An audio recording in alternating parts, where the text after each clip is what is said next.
This episode of the Golf Gambling Podcast from the Sports Gambling Podcast Network is brought to you by Underdog Fantasy. Sign up with code GOLF SGPN to score up to $1,000 in bonus cash. We're also brought to you by Rhythm. Get your 7-day free trial today by going to sportsgamblingpodcast.com/RITHMM.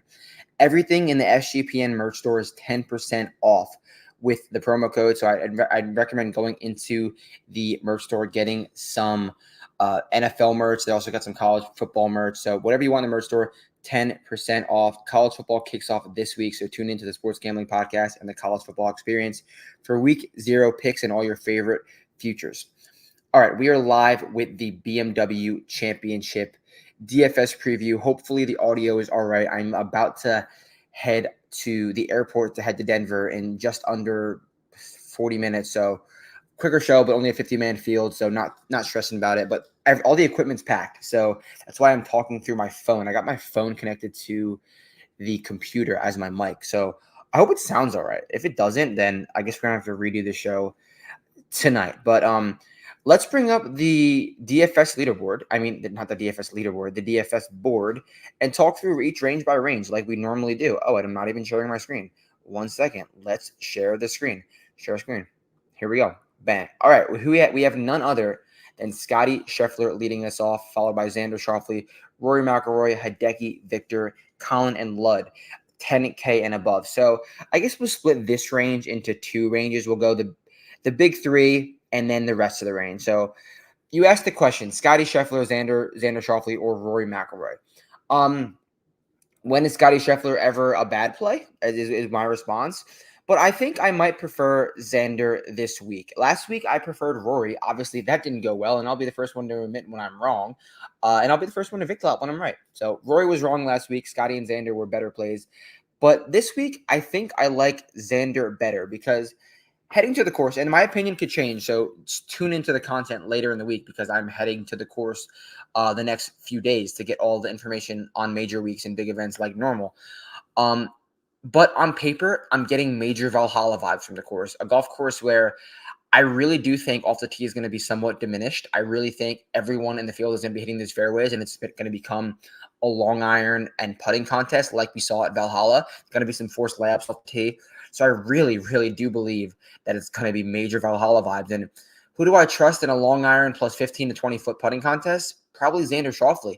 I like him over Scotty Scheffler and Rory McIlroy for that matter. Also, but on Rory, like, how do we trust the guy? He's coming off of his literally worst performance of his career in terms of strokes gained. He's never had a worse strokes gained performance. I think he lost over 13 and a half strokes gained total to the field. So tough to trust Rory. At the top of this big 3, I would go with Xander. That leaves Decky, Vic, Colin, Ludwig above 10K. So I think down here I like 2 guys. I thought Decky was priced too high last week, and clearly that was wrong too. It wasn't a good week for me last week. I'm going to be honest. I've had much better weeks in DFS than last week. So now Decky gets this major jump, and I really do think it's going to be too high. He's riding the putter to oblivion, and if he keeps gaining 6 strokes putting, like, be my guest, Decky, I will lose to that player. I don't think he keeps it up. That leaves Vic coming off of his best week of his career. I mean, not his career, of his season. Again, you're buying him at a major high, defending champion. And then Colin and Ludd. Hopefully they're going a little bit under the radar because I really, really like them heading into the week. Colin was so popular last week and disappointed, had a horrible approach week. We know he's going to bounce back with the irons. And like I said, off the tee's diminished. And what has Colin done in his career? He's played his best golf on big boy golf courses. We're getting the longest golf course in PGA Tour history. Not that it's going to play that long, but you're going to have to hit your driver at least solid. You don't have to bomb it. You hit your driver solid, and then hit your long irons well. I love that for Colin Morikawa, especially he's got a price drop, ownership drop. Yeah, shout out, dude. That first round leader was crazy. And then with the first round leaders, we had Denny, Victor, and Austin Eckroat all shoot like the rounds of the week after, like, on Friday, Saturday, and Sunday. So tough beat on the first round leader last week. Hopefully we'll get one this week. And then Ludd. I love Ludd this week because he's a golfer who is used to seeing new courses every single week, or at least every so often, where the rest of the PGA Tour has seen every single course. So I think that gives him a little bit of a leg up this week. Like he knows, like he's just going through his normal routine, seeing a new course, whereas everyone else is like, all right, we're a little bit rattled. So, and off of a bad week, but he hit the ball fine. He putt and chipped bad. So 10K and above. Xander Schauffele, Colin Morikawa, Ludwig Aubert are my 3 guys I think above this range. Bring the screen out a little bit. Let's talk 9K. We got Sungjae 9K all the way up to Tone. Very interesting range. I really don't love this range at all. I think I like the 8K range in totality better. Tommy and Tony are going to be very chalky, I believe. Tommy's coming off of, he led the field tee to green last week, had the worst putting performance of his career last week, where I truly don't know how he putted that poorly. Missed us out on a live top 20, which was, he should have cashed in his sleep. I think I looked at this golf course yesterday or today. I do want to play here. So if you have any recommendations, shoot me a message, Buck. So yeah, Tony and Tommy, I think are going to be very chalky. Tony with the Utah connection, with the elevation connection.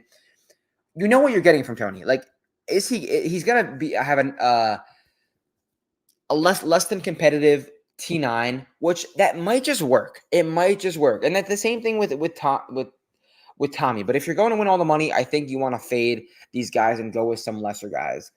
Sam Burns hit his irons all right last week. I believe so. Wait, I don't want to say a false fact because I try to remember every single thing, but sometimes I forget. But let me just double check and see what Sam Burns did last week, if it will let me. Sam Burns, because we were on him last week, 65-1. I thought it was a great number. And yeah, he hit his irons well now 3 straight weeks, which is good. When Sam starts trending with the iron play, look out. And he had his best putting performance in a really long time, gained over 7 strokes putting. Not that that's gonna that's Sam Burns, like he can do that again. So I do like him probably over Tony and Tommy, just because he's gonna be less owned. I don't like Billy at all. This is not a great course fit for Billy. We're getting Wyndham at a really high price. He's gonna be super chalky with the Colorado narrative. I think he's a better bet than he is a DFS play. Russell Henley, a little flop lag. This isn't exactly a Russell Henley golf course, no more Bermuda, but I do trust him with the irons and the long irons. Sungjae Im, I believe last week was the worst the worst off the tee week of his career. So Sungjae will surely bounce back off the tee, but I'm not really worried about off the tee. More about iron play and putting, which Sungjae doesn't make sense.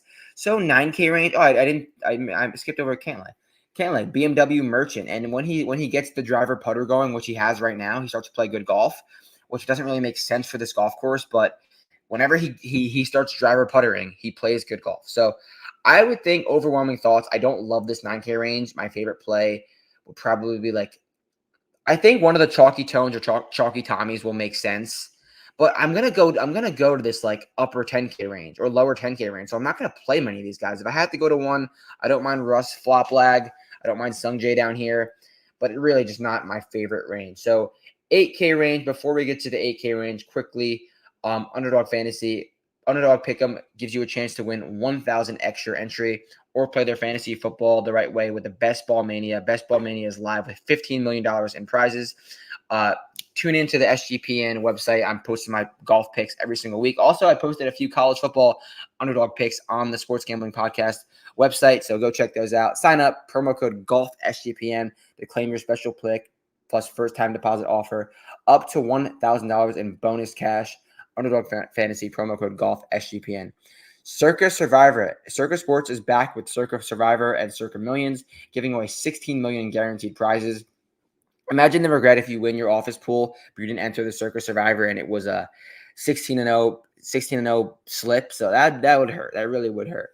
If you don't have a trip booked to Las Vegas, head down there. It's a great time to hang out with Sean and Ryan and some of the open bar events, the greatest sports book in the world. August 22nd through the 24th. Promo code SGP15 to save you 15% on your hotel room for sign-up weekend. Very interesting. That's a great deal. That really is a great deal. Or sign up in person between now and September 7th. Use a proxy to play from anywhere. Go to proxy.footballcontest.com and save you $50 with promo code SGP, and you get a free hat. So a lot going on with the football and the circuit right now. So 8K range. Let's talk about the 8K range of the BMW Championship. JT 8.8 down to CBEZ 8K. JT did everything well with the ball striking. He just put it poorly, which is JT at Southwind. It checks out completely. So I like what he did last week, and I do think this is a golf course that suits him. He's at a fine price. Down for some JT. Below JT, we have Corey Connors, we have Sahith Theegala, we have Aaron Rai, Cam Young. Where's Corey? No, Corey Connors is above JT. Corey Connors is 8.9. Fuck Corey Connors, because the 1 week I bet him, the 1 week I play Corey Connors, he has the average ball, like the most average ball striking week of his career. Every week he gains 5 ball striking. Of course, last week he was average. So that's what I get for betting a 40-1 Corey Connors. But that leaves some other guys down this range. Sahith Theegala, Aaron Rai, Cameron Young.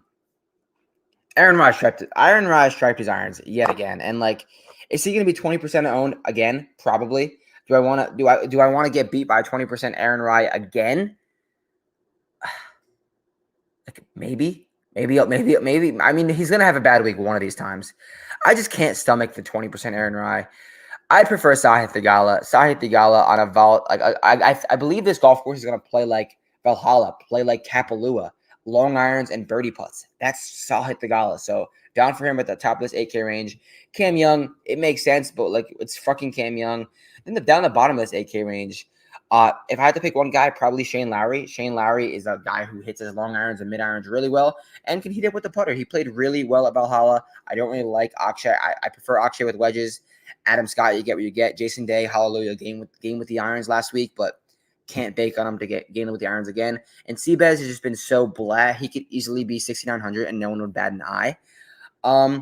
Let's go down to this 7K range. So 7K range, probably a bigger range. 7.9 all the way down. No, it's not a big range. Usually the 7K range is freaking massive. 7K Keegs down up to 7.9 Davey T, 7.9, 7.8 Matt Fitz. We're finally getting a price drop on Matt Fitz. I want to take a deeper dive at him, but because I still don't have great feelings about him. But it's $7,800 below Davis Thompson.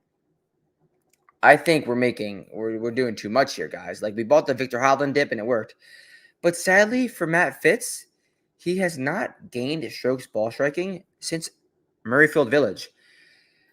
Well, I will say, is Murrayfield Village is another Jack Nicklaus golf course like this is. So if there's any comp and he's going to be 8%, I think Matt Fitz could find something maybe at 8%. I would do it. Also like Ben On down here, 7.7. He's lost some of that ball striking from the season, but he's a guy who bombs the golf ball, hits his iron so solidly. The putter leaves a lot to be considered. Probably up here, I prefer Matt Fitz. Alex Noren fought for us, DFS. Got off to that horrible start, but Alex Noren is an absolute grinder. What did he finish last week? Noren. Finished T30, so not exactly like the best. He bogeyed his last 2 holes. He would have finished at T18, which would have been a lot better of a finish. But Alex Noren is a grinder and a fighter, and he showed that last week. Never mind him, but this course doesn't scream Alex Noren. Long irons and putting. I mean, the putting is good, but the long irons. Denny McCarthy showed his real heart last week after leading the field on approach Thursday and Friday, and then just absolutely shitting the bed on Saturday and Sunday. Just shout out Denny, absolutely gutless. Never has a chance. And then below him, we have a golfer that I really, really like. It's Taylor Pendrith. Taylor Pendrith is coming off of 2 really good weeks, two T5s leading into last week. And last week he played so well. He was 8 under. He was 8 under on Friday morning. And then he just shit the bed. Like he finished, I believe, 5 under. But the last time Taylor Pendrith teed it up in Colorado, he finished 3rd at the Colorado Championship. So shout out Taylor Pendrith. I think he's a great play. Also shout out Sepp Straka. Could not buy a putt. Another week where Sepp Straka cannot buy a putt. So Sepp and Taylor, my guys down in this 7K range. 6K range, as you guys know, not going to get too deep into it, but I'll give you a few looks. I'll just go from the bottom. A golfer like Steven Yeager or Matthew Pavone at 6K is too cheap. Like these guys have absolute massive ceilings. Stefan Jaeger finished third. The last event was in Colorado as well with Taylor Pendrith. So if that's anything to like, I gotta like Eric Cole again. He's even cheaper this week. And when Eric Cole's hitting it well, what does he do? Backdoors T10s, and he did it again last week. I believe that Dunlap and Willie Z will be fairly chalky. I'm not done with Siwoo Kim. I really do think Siwoo Kim can play well. I want to look and see how he hit it last week. I don't think it was great. He didn't play great. Finished T50. Let's see. Siwoo Kim lost 6.5 strokes ball striking. Not even sure how that's possible for Siwoo Kim. So hard to trust, but I like him if Dunlap and Zalatoris are popular. Also, Dietrich played really well at Valhalla. So we're getting a guy who can drain a ton of putts. He lost 2.5 on approach, which he probably will lose on approach every single week, but he has found something on approach recently. So I don't mind Tommy Dietz, but I'm not going to go too deep in the 6K range because I have an entire show based on that range. So those are the initial DFS thoughts. I know I rambled, but it's just the raw thoughts. So tune into the streams this week. Shoot me a message. I'm going to be on site all week. I'm going to be giving you the winners, giving you the matchups, giving you the positionals. We've been so great at these majors with the boots on ground content, so you guys know where to find me. Shoot me a message, any questions. I'll see you guys later in the week. Peace out.